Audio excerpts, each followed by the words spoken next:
অহনা গল্পের সিজন 2 এ আপনাদের সবাইকে স্বাগতম। তো বেশি কথা না কইয়া সিজন 2 এর 11 নম্বর পর্বটা শুরু করি। এখন মনে হচ্ছে আপনার মতো নরপশু আর কেউ নেই। পৃথিবীর খারাপ লোকদের মধ্যে আপনিও একজন। মতি বলল, কালকেই তোকে বিয়ে করব। তুই রাজি না থাকলেও? অহনা বলল, আমি আপনাকে বিয়ে করব না। মতি বলল, করতেই হবে তোমাকে। আমি যে মানবো না। অহনা বলল, আমি এখান থেকে যেতে চাই, যেতে দিন আমায়। আমি কখনো আপনাকে চাই না। অহনা চিৎকার করে বলে, মাটিতে লুকিয়ে পড়ে, কেন আমার সাথে বারবার এমন হই? আমি এমন কি দোষ করছি যার জন্য এমন শাস্তি পাচ্ছি? আমি চাই না আর কাউকে জীবনে। আমাকে মুক্তি দাও তোমরা। মতি বলল, কি করে মুক্তি দিই তোমাকে?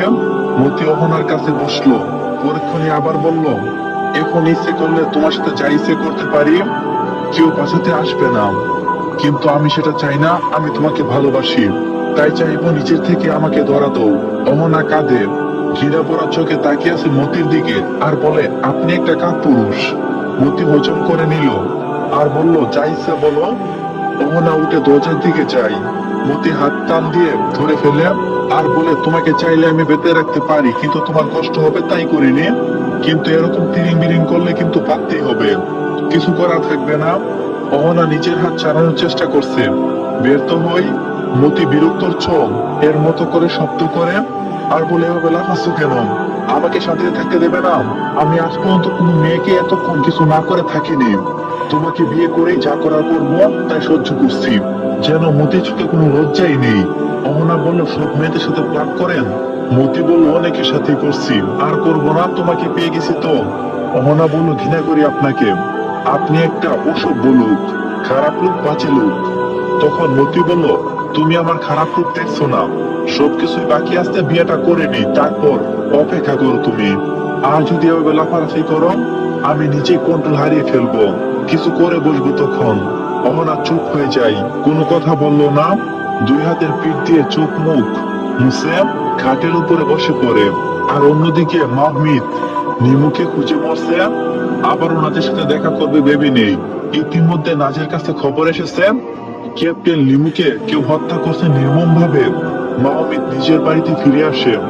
মাহমিদকে দেখে নাচ এগিয়ে আসে, একটা নিউজ আছে। মাহমিদ বলল, কি নিউজ? তখন নাচ বলল, ক্যাপ্টেনকে কেউ মেরে দিয়েছে।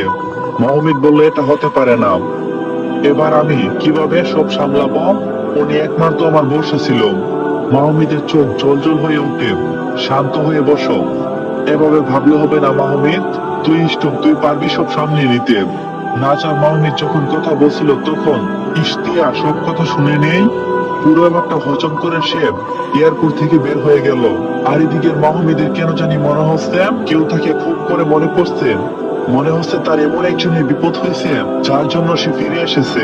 আসসালামু আলাইকুম। তো এই পর্বটা এখানে সমাপ্ত করলাম। পরবর্তী পর্বের জন্য বেশি বেশি কপি লিঙ্ক করো। দেখবো সবাই মিলে তোমরা 1000 কপি লিঙ্ক করতে পারো কিনা। যদি করতে পারো, তার সাথে সাথেই পরের পার্ট দেওয়া হবে। আর অনেকেই বলছো মাহমিদ আর রহমানের কি মিল হবে, সেটা জানতে চাইলে গল্পের সাথেই থাকো। আর ভালো থেকো, আল্লাহ হাফেজ, আর নিজেকেও খেয়াল রেখো।